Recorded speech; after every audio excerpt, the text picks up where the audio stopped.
Good morning, John. 2 days ago, I was holding my beautiful son in my arms like this, and he looked me directly in the eyes, and we were having a very good father-son bonding moment as he sneezed into my mouth. Long story short, I have a cold. So my brain's got tiny chickens in it, and I'm not thinking super clearly, but I did watch your video, and it did make me think a bunch of things, and I want to work through them. So let's do a back and forth, like we're having a real-life conversation, except that I know what you're going to say, and you have no idea what I'm going to say. Good? I kept thinking about that E. Cummings poem that begins, "Spring is like a perhaps hand which comes carefully out of nowhere." I like how here you assume that I know an E. Cummings poem. It's adorable. And I had to listen to this line like 7 times to start to get my mind around what it means. Which sometimes I feel like is the point of poetry. Like it's one of those boxes that you have to do a secret to figure out how to open it, except it's made of words.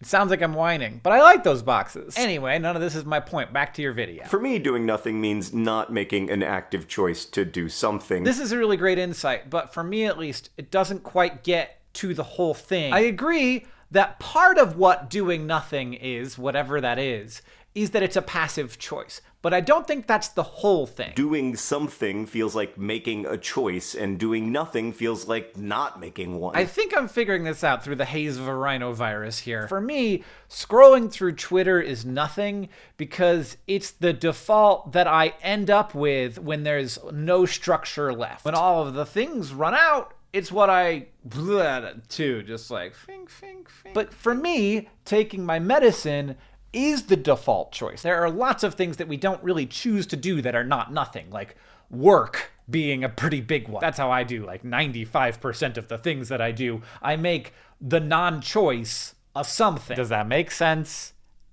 I hope so. Okay, I'm just working this out right now as I'm recording.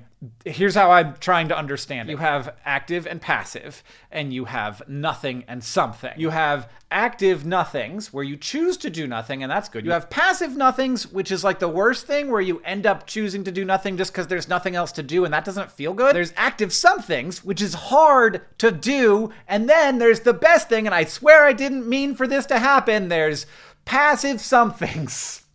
I'm sorry! It feels way better for me to use the limited mental energy that I do have to create more passive somethings. Like, I'm just gonna be annoyed if everything is an active choice. I don't have it in me. This is like most of the appeal of a meal kit delivery service for me. Like, I have to do it or it's gonna go bad. But I wouldn't make the active choice to do it because it's just too hard. And then it's already 6:30 and you're Uber Eatsing Krispy Kreme. I'm not choosing between doing something or doing nothing.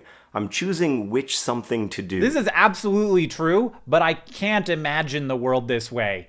It sounds exhausting. So with the choice-making energy that I have, I feel like it's better to set up, like do everything I can to set up these passive somethings. I want to make some active choices, absolutely, but I want to also be realistic about the fact that I just don't have that many in me in a given day. Like as an example, what if every Tuesday is call your mom day, or draw something day, or do a podcast with your friend day? What I need most days is to have my non-choice be not nothing. How do you do this? How do you set up passive somethings? I don't know. I've had a lot of practice and I'm still not great at it. Like, you don't want to see my YouTube history. I watch a lot of lock-picking lawyer videos for some reason. I mean, this guy carved a pencil from a pencil from a pencil.